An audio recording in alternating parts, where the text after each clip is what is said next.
Student question given है right a Pythagorean triplet whose one member is ये।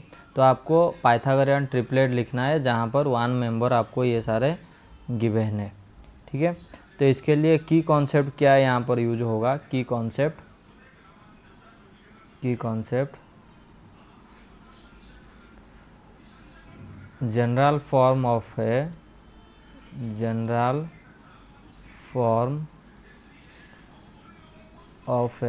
Pythagorean triplet is 2m m² - 1 और m² + 1। तो किसी भी पाइथागोरियन ट्रिपलेट का ये जनरल फॉर्म है।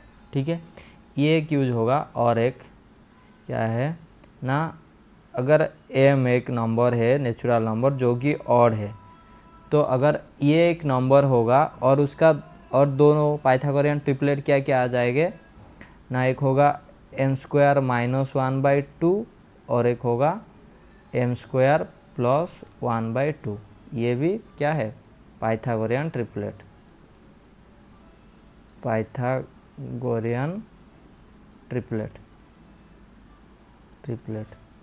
ठीक है, तो देखो ये जो 11 दिया है, 11 को तो हम इसी फॉर्म में लिख नहीं सकते हैं जहाँ पर m इधर क्या है, सारे में m ऑड नंबर है। तो इसको अभी इसी फॉर्म में लिख सकते हैं। ये देखो m ऑड आ रहा है तो m² - 1 करते हैं। m² - 1 तो 11 का स्क्वायर -1/2। 11 का स्क्वायर कितना होता है 121 - 1/2। तो 120 डिवाइडेड बाई 2 आ रहा है कितना 60। तो एक नंबर हमारा आ गया 60। और एक नंबर के लिए 11² + 1 + 1/2 इक्वल्स टू ये हो जाएगा 121 + 1/2। तो ये आ रहा है 122/2। तो ये 61 आ रहा है। तो पाइथागोरियन ट्रिपलेट हमारा क्या आ गया 11, 60 और 61। ये तीनों पाइथागोरियन ट्रिपलेट है जहाँ पर वन मेंबर क्या है 11 है। Hope you understand. Next question देखो, अभी ये 15 को हम इसी फॉर्म में लिख सकते हैं जो फास्ट हमारा जनरल फॉर्म है। तो late m² - 1 equals to 16, sorry 15 दिया है ना 15। तो यहाँ से m² इक्वल्स टू कितना आ रहा है 16। तो m का वैल्यू आ रहा है 4। ठीक है, हमेशा ये जो m क्या है नेचुरल नंबर, तो हम नेचुरल नंबर की लेंगे, -4 को लेंगे। अभी m² - 1 आ गया, ये एक नंबर है, तो बाकी 2m और m² + 1 निकाल दो। 2m क्या हो जाएगा 2m equals to 2 × 4 equals to 8। और एक है हमारा m² + 1, तो m² + 1 4 का स्क्वायर 16 + 1 कितना आ रहा है m² का वैल्यू 16 आ रहा है। तो 16 + 1 17। तो पाइथागोरियन ट्रिपलेट क्या क्या है, सबसे छोटा वाला 8 है और एक गिवन है 15 और एक आया है हमारा 17। तो ये हो गया हमारा पाइथागोरियन ट्रिपलेट। ठीक है, नेक्स्ट क्वेश्चन 21 है। 21 को हम फर्स्ट फॉर्म में नहीं लिख सकते हैं, तो सेकेंड फॉर्म में इसको लिख दो। m तो ऑड भी है, ऑड m क्या है ऑड भी है, तो सेकेंड फॉर्म में अगर उसको लिखेंगे तो अदर टू नंबर्स क्या क्या हो जाएगा m² मतलब 21 का स्क्वायर -1/2। 21 का स्क्वायर कितना होता है 441 - 1/2।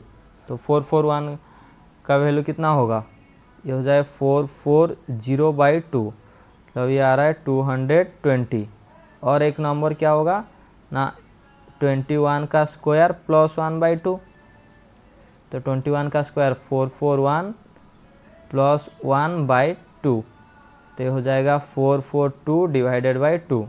कितना आ रहा है 221। तो पाइथागोरियन ट्रिपलेट क्या है, एक 21 गिवन है और एक आ गया हमारा 220 और एक है 221। ये आ गया हमारा पाइथागोरियन ट्रिपलेट। ठीक है, तो 26 के लिए देखो, 26 के लिए ये फर्स्ट वाला फॉर्म में हम एक्सप्रेस नहीं कर सकते हैं, तो सेकेंड वाले में ही करना है। तो अदर टू नंबर्स क्या हो जाएगा, एक एम स्क्वायर माइनस वन और एम स्क्वायर प्लस वन, 26 इसी में कर सकते हैं ना, क्योंकि ये ऑड इवन नंबर दिया है तो कर सकते हैं। तो ले जाओ, लेट 2m इक्वल्स टू 26। तो यहाँ से m का वैल्यू कितना आ रहा है, m इक्वल्स टू 13। अगर m इक्वल्स टू 13 आ रहा है तो अदर नंबर क्या हो जाएगा, एक होगा हमारा एम स्क्वायर माइनस वन। तो एम स्क्वायर माइनस वन का वैल्यू कितना आ रहा है, एम स्क्वायर मतलब 13 का स्क्वायर माइनस वन, 13 का स्क्वायर होता है 169 माइनस वन, तो ये हो जाएगा 168।